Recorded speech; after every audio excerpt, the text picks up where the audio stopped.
आखिर कैसे एक लड़के ने मजदूरी से लेकर कार कंपनी के मालिक होने तक का सफर तय किया। दोस्तों, चंगजू यंग नाम का एक लड़का 25 नवंबर 1915 को कोरिया के एक छोटे से गांव में पैदा हुआ। चंगजू यंग ने बचपन से ही अपने घर में बहुत गरीबी देखी। उसके पापा एक मजदूर थे जो अपनी बड़ी मेहनत से कुछ कमा कर घर के लिए लाते। चंगजू यंग को बचपन से ही पढ़ने लिखने का बहुत शौक था, लेकिन वो अपने घर के बुरे हालात की वजह से ज्यादा नहीं पढ़ सका और 7th क्लास के बाद से उसने अपनी पढ़ाई को छोड़कर अपने बाबा के साथ काम में लगना पड़ा। चंगजू यंग का ख्वाब था कि वो पढ़ लिख कर कुछ बने, मगर घर के हालात कुछ और थे और उसका ख्वाब अधूरा रह गया। मगर उसने बचपन में ही एक दरख्त के ऊपर लिख कर एक एम बनाया कि वो एक दिन इतना बड़ा आदमी बनेगा कि वो अपने गाँव को छोड़कर एक बड़ी सी सिटी में रहेगा।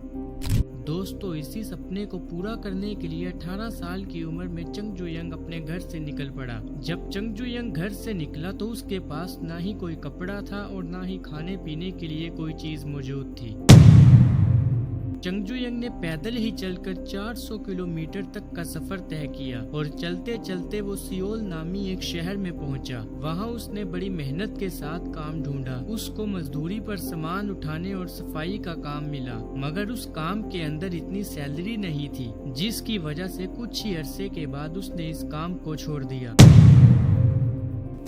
दोस्तों, नए काम की तलाश में उसको क्लर्क की जॉब मिली, जहां से चंगजू यंग ने बहुत फायदा उठाया और अकाउंटिंग और बिजनेस को सीखना शुरू कर दिया। चंगजू यंग जो भी काम करता उसे अपनी पूरी मेहनत और ईमानदारी के साथ करता। देखते ही देखते चंगजू यंग ने पूरी ही दुकान को संभाल लिया था। कुछ अरसे बाद दुकान के मालिक को किसी काम के सिलसिले बाहर जाना पड़ा और चंगजू यंग ने उससे वो दुकान खरीद ली। अब वो अपनी पूरी मेहनत और लगन से उस दुकान का मालिक बन चुका था। इसके बाद उसने ये सोच लिया था कि वो अपने सपनों को पूरा करेगा और अपनी मेहनत की कमाई से उसने 1940 में अपना पहला बिजनेस शुरू किया। मगर 1940 में जापान और कोरिया के दरमियान जंग शुरू हो गई, जिसकी वजह से चंगजू यंग का बहुत सारा नुकसान हो गया और इसका बिजनेस देखते ही देखते बंद हो गया। लेकिन इसने हार नहीं मानी और 1947 में इसने फिर से कोशिश की और इस बार इसने कंस्ट्रक्शन के काम पर ध्यान दिया। ये काम सीखने के बाद इसने अपनी एक छोटी सी कंपनी बनाई और इसने अपनी उस कंपनी का नाम होंडाई रखा था, जिसका मतलब था 50 एम्प्लॉइज और एक छोटा ऑफिस। देखते ही देखते कुछ ही अरसे के बाद इसका ये काम काफी ज्यादा चलने लगा और 1950 से 1953 की जंग के बाद पूरा कोरिया तबाह बर्बाद हो चुका था, जिस पर चंगजू यंग ने वहां की आर्मी के लिए सड़क की कंस्ट्रक्शन का कॉन्ट्रैक्ट लिया। इसकी कंपनी ने रोड्स, ब्रिजेस और जो चीजें जंग के दरमियान खराब हुई थी उनको बिल्ड करना शुरू कर दिया। कुछ ही महीने के बाद इस काम से उसको काफी ज्यादा पैसा मिला और इस काम को करने के बाद होंडाई का नाम कोरिया की बेहतरीन कंपनियों में शुमार किया जाने लगा, क्योंकि ये 2 साल का कॉन्ट्रैक्ट था जो कि चंगजू यंग ने कुछ ही महीनों में मुकम्मल करके दिखाया। इसके बाद चंगजू यंग ने सोचा कि कोरिया की एक अपनी गाड़ी होनी चाहिए और फिर चंगजू यंग ने इस पर काम करना शुरू कर दिया। फिर 1967 में उसकी मेहनत रंग लाई और उसने होंडाई मोटर कंपनी स्टार्ट की।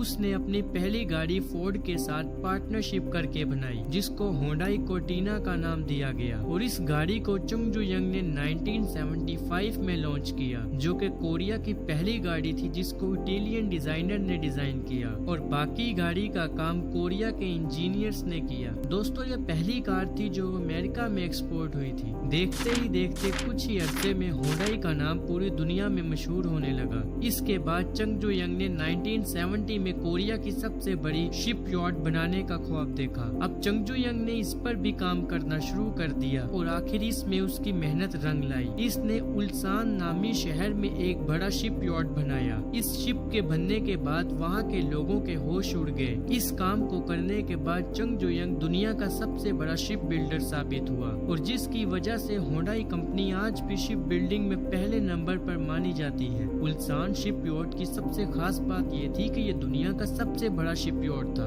और आज तक ये रिकॉर्ड कोई नहीं तोड़ पाया।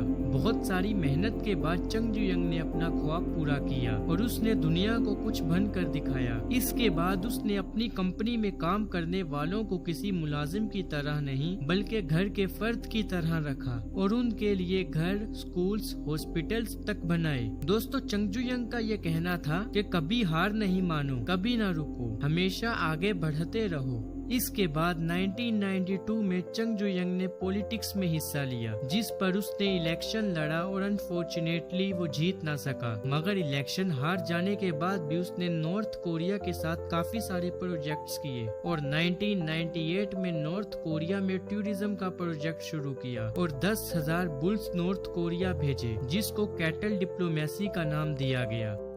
दोस्तों, चंग जुयंग ने अपना एम पूरा करके दिखाया और अब होंडाई ग्रुप टॉप 15 कंपनी में से एक है। आज भी होंडाई मोटर दुनिया की सबसे बड़ी गाड़ियां बिल्ड करने में तीसरे नंबर पर है और चंग जुयंग के बनाए हुए होंडाई शिपयार्ड ने 1 लाख से ज्यादा जॉब ऑफर्स की, जिसकी वजह से आज तक लोग होंडाई को याद रखते हैं। दोस्तों, चंग जुयंग ने यह साबित करके दिखाया कि हार से पहले कभी हार नहीं होती, कभी हमें हिम्मत नहीं हारनी चाहिए। चंग जुयंग का ये कहना था कि अगर मैं पढ़ ना सका तो क्या हुआ, मैंने अपनी स्किल्स को सीखा और उस पर मेहनत की और दुनिया को होंडाई जैसी कंपनी खड़ी करके दी।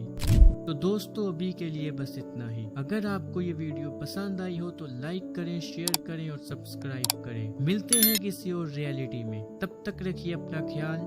खुदा हाफिज।